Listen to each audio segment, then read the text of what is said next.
माढ्याचे खासदार धैर्यशील मोहिते पाटलांनी कासेगावमध्ये जोरदार भाषण केलं आहे। त्यांनी कोणाचंही नाव न घेता विरोधकांवर जहरी टीका केली आहे। काहींना शिंग फुटली आहेत, त्यामुळे जिल्ह्याची राजकीय घडी विस्कटली आहे, असं धैर्यशील मोहिते पाटील म्हणाले आहेत। कासेगाव येथे ग्रामस्थांच्या वतीने सत्कार समारंभ आयोजित करण्यात आला होता। या कार्यक्रमात ते बोलत होते। यावेळी मोहिते पाटलांनी पालकमंत्री विषयावरही आपलं मत मांडलं। बघा काय नेमकं म्हणाले मोहिते पाटील।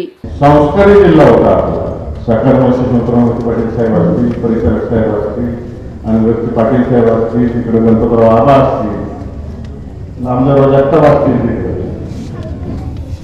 या सगळ्यांनी बांधला होता आपल्या जिल्हा, सहकार्याच्या माध्यमातून उभा केला होता जिल्हा। आणि त्यांच्या भाषेत नंतर मोबाईलला मालक आणि गणपतराव देशमुखांनी तो टिकवला होता। परंतु काही जणांना जरा शिंग फुटली, शिंग फुटल्यानंतर मग आपली अवस्था दिशेने गेली की आज अशी परिस्थिती झालेली की अजूनपर्यंत आपल्याला पालकमंत्री आपल्या जिल्ह्यात मिळत नाही, एवढी वाईट परिस्थिती गेली। आज एकीकडे आपला दबदबा होता, पुणे जिल्ह्याच्या खालोखाली नाना साक्षीदार आहेत, त्या नानांनी पप्पांबरोबर काम केले, मरणदारांबरोबर काम केले, आम्ही नानांबरोबर काम केले, जगदीश सदस्यांनी मी नाना एकत्र सभापती होतो पंचायत समिती। त्यांनी सगळ्या पिढ्या बघितल्या, 3 पिढ्या बघितल्या।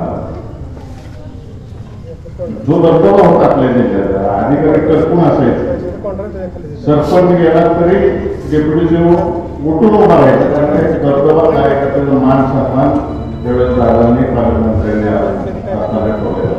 आज अशी परिस्थिती की सरपंचाला केबीचा हात सुद्धा घेत नाही, बरोबर कॉन्ट्रॅक्टर जर तुमचे असेल तर ती डेप्युटी तुम्हाला